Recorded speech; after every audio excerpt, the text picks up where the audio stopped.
Today, I want to take you behind the scenes of my own business and share the big, fat slap in the face that I recently got.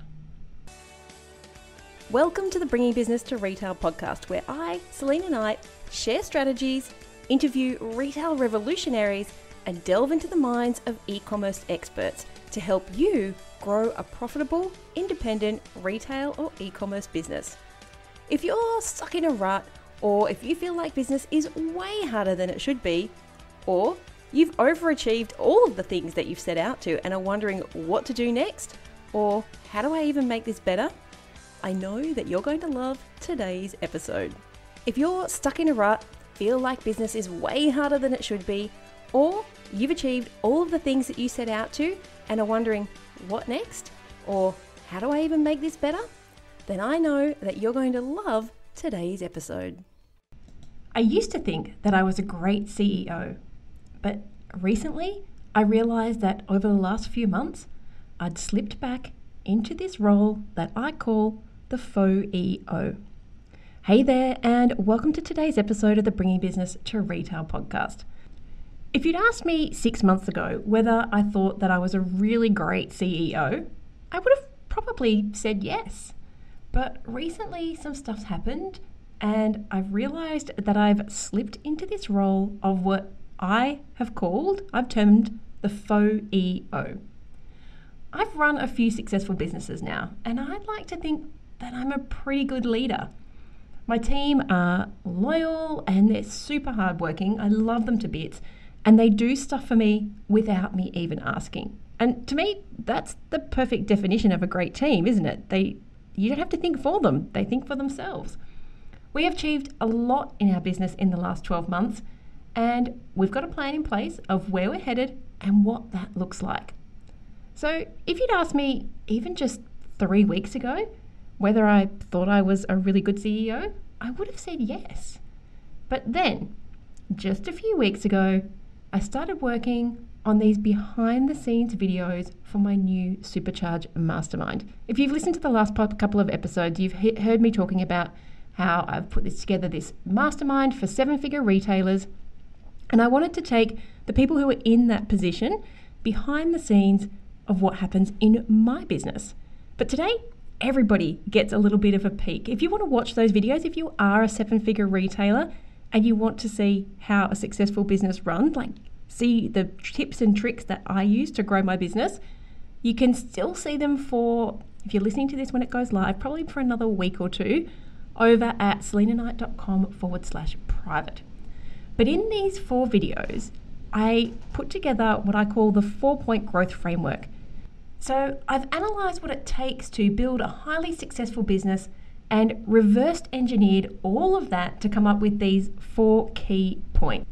Actually, I'm not sure if points is the right word, but mindset, the 4 key characteristics that you need to adopt if you want to scale up. So I sat down to write these 4 scripts, and I was drawing this diagram in my head as I went through. From that beginning startup phase to multiple figures, what does working in a retail or e-commerce business look like? And I'll share it with you here. Essentially, you start off as an employee. You're doing all of the things, hopefully you're paying yourself a wage, but at this point, every piece of business growth relies on your sheer willpower and hard work that you personally put in. And then you progress. You move into what I call the manager. As your business starts to grow, by default, you tend to move into this role. You're making more business decisions. You're still actively working on the shop floor or packing orders, but you probably have a small team at this point. And this is generally where most 6-figure business owners get to, and they stay stuck at. They avoid making big decisions and big plans because they're so bogged down in everything that's happening day to day. And as a result, sometimes they can almost even slip back into that employee role. But eventually you grow, and then quite often what happens is you move into this next phase, which I have termed the Faux-E-O. You're still working, but you're spending a lot of time doing what I like to call all the things. You're not specifically focusing on one thing. You're fighting fires, and quite often at this point you confuse leading for managing. And this is the point where quite often a lot of seven-figure businesses get to, and then they stall. But when you break through that, when you crack the Faux-E-O, you move to CEO. And the CEO understands leverage. They drive the business forward from confidence and clarity and control because they know that they are not their business. They know their role within the company and they stick to it. So herein lies my problem. Last year, I was acting like a true CEO. We put a lot of offers out to our customers and we produced a lot of content, and even better, we talked to a lot of you guys. We literally got on the phone, we got on Zoom, we saw you at conferences, and we had conversations with you to see what it is that you wanted. But as the CEO, it wasn't me doing all of the things. I was focusing on my role as a leader.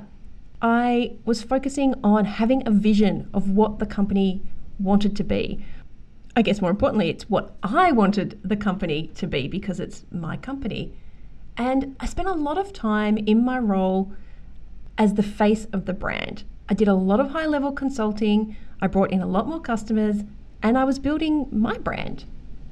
But somewhere along the line, and I'm pretty sure I can track this back to the start of COVID, when, like most people, demand for our products and services dropped off. I mean, when the global economy tightens, everybody gets affected. And I found myself moving back into the role of Faux-E-O. I took on more jobs that really weren't what I should be doing. I was forgetting to focus on the vision, and most importantly, I was forgetting to communicate what that vision looked like to my team. Now, some of this was completely financial. We had several large clients that had to pull out of their consulting contracts or their services contracts, or they asked to defer their contracts, and we had to redistribute the workload, which of course meant I was, like I used to say when I was an arborist, I was back on the tools. I was back doing the things. And perhaps you've encountered the same thing. I know that for a lot of you listening, you've had to reduce your staff numbers, which has meant that as the owner of the business, you were back on the shop floor or back answering emails or back packing orders. Because in times of crisis, you do what you have to do to survive, right? 100% that is totally normal. But it should only ever be a short-term thing. Because one of the reasons that companies with a Faux-E-O at the helm, in that Faux-E-O state, one of the reasons that they fail to scale is that the person in charge actually enjoys being busy for the sake of being busy. It gives them a sense of accomplishment, and I am 100% putting my hand up to know that I'm saying this from experience because that can be me. This is what happens when you slip backwards. And that's exactly what I'd done. I'd slipped back into this old habit of enjoying being busy. But remember what happens when you have a Faux-E-O in charge. Business stalls. There's no one driving the vision to grow. So let me just backtrack a little bit here and tell you that a couple of years ago, I mapped out what I wanted my business to look like. I sat down and said, if I had the perfect utopia of a business, this is what it would look like. And if you can picture one of those corporate hierarchy type charts where you have me at the top and you have the little lines that come down, there was me with my high level consulting and my speaking. And then the next little row across, there was my retail academy, which is all of our DIY self-service products. So courses, trainings, templates, all the stuff that's in our shop on the retail academy.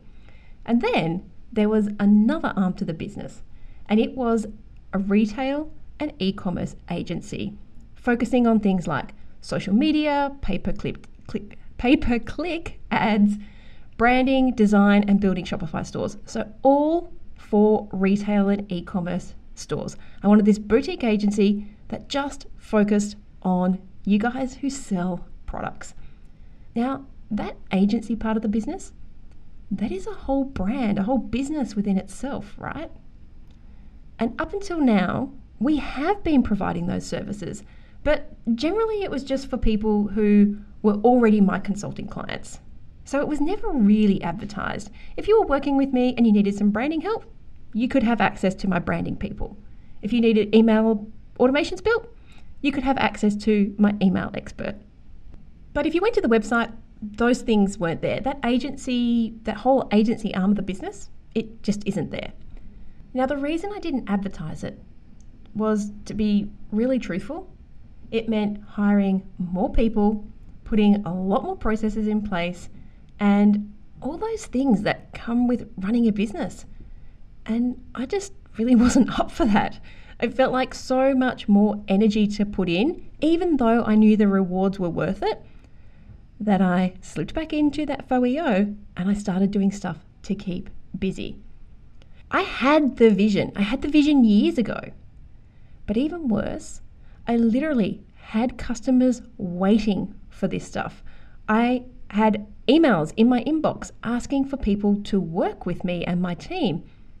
But I was stopping myself from growing simply because it was making me uncomfortable. I didn't feel like I wanted to put the effort in. And this is interesting, isn't it? Because years ago, this is exactly what I wanted. So I had to take a step back, which I did while we were away last week, and say, do I really want this agency? And the answer is yes.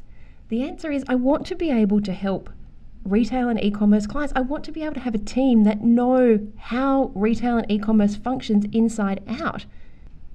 And the silly part was, if this was one of my clients and they'd come to me and they were paying me for advice, I'd slap them around the back of the head and tell them to wake up to themselves. You have people who want what you have to sell and you want to do this thing, so why aren't you doing it? And so while I was away last week, it hit me that I was stopping my business from growing. A true CEO would have analysed this opportunity to see whether it was worth taking. Do the benefits outweigh the risks? Can we afford it? Would it be profitable? What kind of processes do we have to put in place? How expensive is it going to be to put systems in place or to get the technology that we needed? Because a CEO's primary responsibility is to lead that strategic direction, to make these major business decisions, and to manage the overall operations of the business. Was I doing that? Or was I just sinking myself back into busy work, doing tasks that realistically could be done better, more effectively, and so essentially cheaper by the right people who are qualified to do the job? Hashtag wake up call. So if you are stuck in Faux-E-O land right now, and as I said, we are all human, it is easy to slip back into this stuff, especially in times like now when it is all hands on deck. It is where everybody is pitching in to grow the business or just to keep the business afloat. But if you're stuck in Faux-E-O land right now, here's what you might be noticing. You're tapped out. You feel stuck. You constantly complain about how busy you are, but it feels like you get nothing done.